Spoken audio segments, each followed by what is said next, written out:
अस्सलाम वालेकुम, welcome back to my YouTube family. कैसे हैं आप सब लोग? उम्मीद है कि आप सब लोग ठीक होंगे। इसके साथ अल्लाह का शुक्र है हम सब लोग भी बिल्कुल ठीक हैं। तो आज के व्लॉग के साथ मैं आपके साथ शेयर कर रही हूँ लंच की रूटीन। आज मटर चावल बनाने थे, तो ये मैंने चावलों को भिगो लिया है साथ ही में, और उनका पानी मैंने बॉयल होने के लिए रख दिया है। और हिबा की खिचड़ी बनानी थी, वो रख दी है, और इसके फ़ौरन बाद मैं मटर रख दूँगी। तो ये मेरी दोपहर की लंच की रूटीन है। उसके साथ ही हिबा को रेडी करना था, और सफाई के साथ साथ आज टेरेस की भी सफाई करनी थी। तो इसके साथ ही फिर हम टेरेस की तरफ आ गए। टेरेस बहुत गंदा था, तो ऐसा ही है, टेरेस को डेली बेसिस पे तो इस पे मॉप लगता है, लेकिन 2 से 3 दिन के बाद इसको वॉश करना पड़ता है, क्योंकि बाहर की जगह है तो इस पे काफ़ी डस्ट हो जाती है। तो जब उसको साफ़ करते हैं वो बिल्कुल क्लीन हो जाता है। अगर टेरेस को ना साफ़ किया जाए तो जैसा कि आप जानते हैं कि फिर घर भी बिल्कुल साफ़ नहीं होता। जैसे ही हम घर में वो एंटर होंगे, बाहर आएंगे, तो वो ही पाँव घर में जाएंगे तो वो घर भी बिल्कुल गंदा हो जाता है। और बच्चे भी टेरेस में खेलते हैं, तो इसलिए टेरेस को तो साफ़ करना बहुत ज़रूरी है। और इसके अलावा आज हमने मार्केट का भी चक्कर लगाना था। वो ऐसा है कि हिबा के शूज़ बिल्कुल छोटे हो गए थे, घर की चप्पल भी, और लास्ट ईयर के शूज़ भी उसको नहीं आ रहे थे।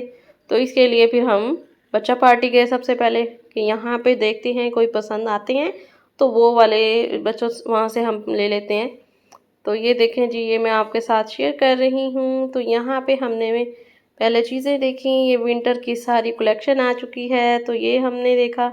फिर शूज़ वाली साइड पे गए। शूज़ वाली साइड पे तो हमें हिबा का एक शूज़ बहुत अच्छा लगा था, लेकिन पसंद तो आया था, लेकिन वो था, ये था कि उसका साइज़ नहीं मिला था, वो थोड़ा सा बड़ा था।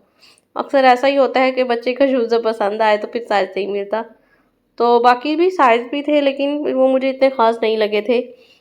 तो चप्पल भी देखी थी, तो चप्पल मैं हिबा की ऐसी जा रही थी बिल्कुल सॉफ्ट हो, जो इसके फुट को, पाँव को ना बिल्कुल ईजी रखे, क्योंकि चप्पल सारा दिन डालनी होती है, तो वो रिलैक्स होके चले, ताकि वो शूज़ को उतारने का नेम ना ले कि मम्मा शूज़ उतारने हैं। तो इसी तरह की मैं चप्पल देखना चाह रही थी। तो और उसके साथ ही फिर ये देखें, फिर उसके बाद हम शू बॉक्स पे गए। वहाँ पे हमें बहुत अच्छी सी ये चप्पल मिली, इसमें कलर भी बहुत अच्छा था और सॉफ्ट भी बहुत थी। तो इसमें 2 कलर्स थे, तो मुझे यही कलर अच्छा लगा है। तो ये हिबा को हमने जब देखी, चेक करके देखी है, तो फिर हमने कहा यही ले लेते हैं। और हिबा हिबा को जब वो चप्पल पहनाई है, तो हिबा अपने पहले वाले शूज़ को पहनने का नाम ही नहीं ले रही थी। हिबा कहती यही चप्पल ठीक है, मैंने यही पहननी है। तो फिर हमने शॉप वाले भाई को भी कहा कि आप यही पहना दें, हम इसी तरह इसका बिल करवा लेते हैं। तो हिबा को पसंद आ गई थी, तो वो उसी को वहीं पहना दी।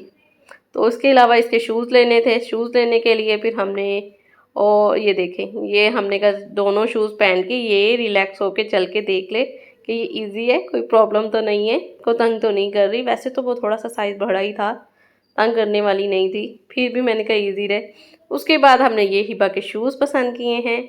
मुझे जोगर भी पसंद आ रहे थे, लेकिन इतने नहीं। और उसके बाद ये देखें जी, हमने खाने के लिए ये लोडेड फ्राइज़ खाई। ओके जी, अगर आपको मेरा ये व्लॉग अच्छा लगा हो तो ज़रूर सब्सक्राइब करें, लाइक करें